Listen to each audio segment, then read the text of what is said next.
Hey gang, just driving to have dinner with some friends tonight, and I wanted to chat with you guys a little bit about. I finally found something I want to rant about, and I know this is really bad lighting for me. I need to get back into my studio with my special studio lights with the buffers on them because I'm seeing myself in the camera right now, and I'm not liking what I'm seeing. Anyway, get serious for a sec.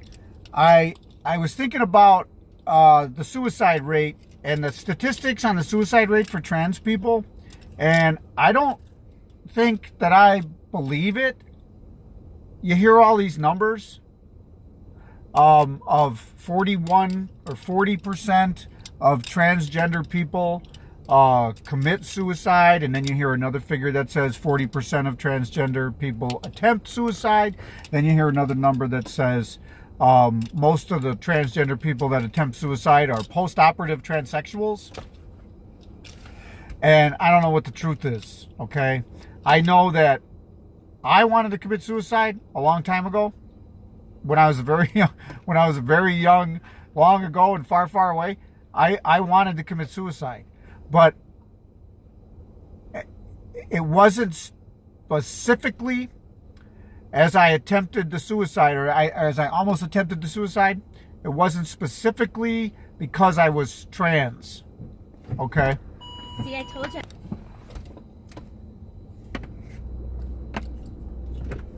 So, I had to stop for a second, sorry. I was addicted to drugs and alcohol. Extremely depressed, didn't think there was any future for me, didn't have a job.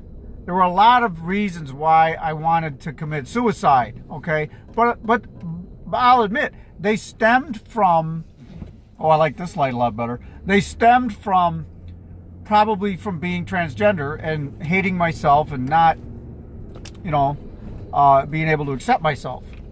So, I'll give you that. But no, I wasn't thinking that at the time I put the gun to my head. I wasn't thinking, good, if I do this, I don't have to have these feelings anymore. Okay, I was just feeling like the world would be better off without me. All right, and I got to tell you, I'm not everybody. I don't know what everybody's thinking when they're thinking about suicide, but it's a very selfish thing. It's a very self-centered feeling. You think of no one else but you. Now, briefly, the reason that I didn't commit suicide that moment was because I didn't want to make a mess on the wall and have my mom have to come and clean it up. So maybe you could say simply, if you want to really simplify this, for a brief instant, I wasn't self-centered and therefore didn't commit suicide. Now, I'm not a psychologist, as I've stated in other videos, and I'm not saying that, trans people don't have these feelings. I'm not saying that. What I am saying is, if you have these feelings, call a suicide hotline.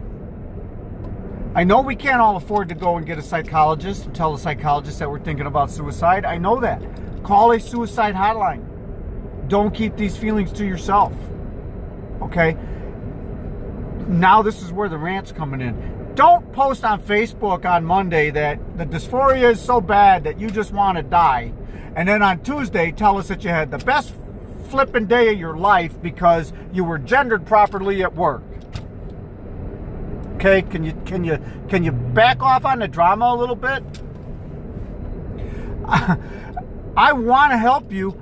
As a friend, if I'm a Facebook friend or whatever, and you're on there saying that you want to commit suicide because your dysphoria is so bad on Monday, okay, you're having a bad hair day, because on Tuesday you're having the best day ever, and then on Wednesday you're all bummed again. Oh, this dysphoria is terrible. Some of these people that are doing this are living full-time as women, and I understand they still have that body dysphoria. They haven't had their genitals changed. They haven't completely made the transition to being a woman, but you're doing a heck of a lot better than a lot of other people that don't commit suicide. Okay? Do you have all your hands and feet? Are you paralyzed? Okay, that's what I had to tell myself. Okay, so I don't get to look like a beautiful girl. So I don't get to be a woman. Okay?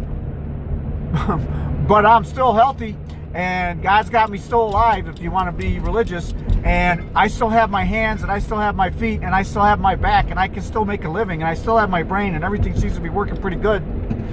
I just have these crazy feelings, or feelings that don't go with my body, but I can work with that. Okay?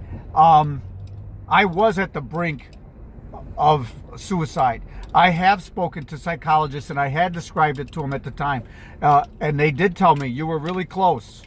Okay, all the way you were feeling and the way you were thinking and all that, you were really close, but thank God it didn't happen. Okay, it didn't happen. So 30 years later, now I'm out and I'm accepting myself, and I'm a trans woman, and I'm trying to help other people. Don't go on Facebook and post to the world that you want to die today, and then the next day tell us all what a great day it is. That's bipolar. That's not depression necessarily. That's being bipolar.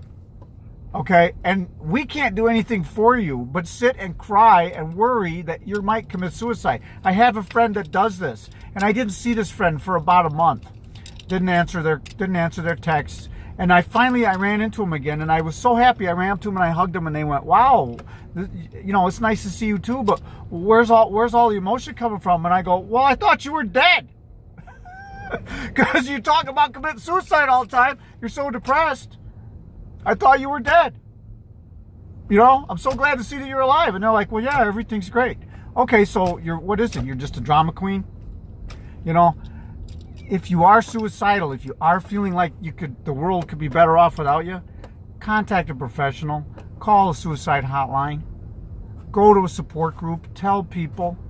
There are a lot of support groups now popping up, and some of them have counselors that volunteer their time, gender counselors that volunteer their time and come and sit in. We just started one together. I didn't start it, but I was in on the first meeting in an area near my home, and this is so cool. And they're just people that want to stop the suicide rate. They want people like me, LGBT people, to know that there's support and that people love them and that they're worth something. Okay? These groups are popping up all over the place. And you need to look for them. You need to look on social media. You look at the meetup groups and things like that. Find them. They don't cost anything. Don't keep this to yourself, and please don't wail and cry on social media about how depressed you are and how you want to die, because there's nothing we can do for you except feel bad. Social media is about celebrating. It's about getting people's attention, but you're really not. If you're in another country, there's nothing I can do for you. If you want someone's attention to help you from committing suicide, call a suicide hotline. Call a hospital. If you have the money, get a good gender therapist and work it out. But it's probably another issue other than just being transgender. It's probably something else you got going on. All right? But we can't help you out. Your Facebook friends can't do anything for you. So you're either just trying to get unnecessary attention from us, or now I've just straightened you out and you know the right channels to take if you want help. It gets a little old. I don't want to unfriend people, but it gets a little old hearing them crying all the time. Nobody's perfect. I cry too. I cry when nobody's looking. Sometimes I cry when everybody's looking. But you still go on. There's always hope. Maybe someday I will be a woman. I don't know. But there's no way I'm going to be a woman if I kill myself. Pretty much cuts that part out. Take that off the bucket list. All right. Thanks for watching, everybody. I'm done ranting. Love and peace to all, and let's just try to accept one another for who we are.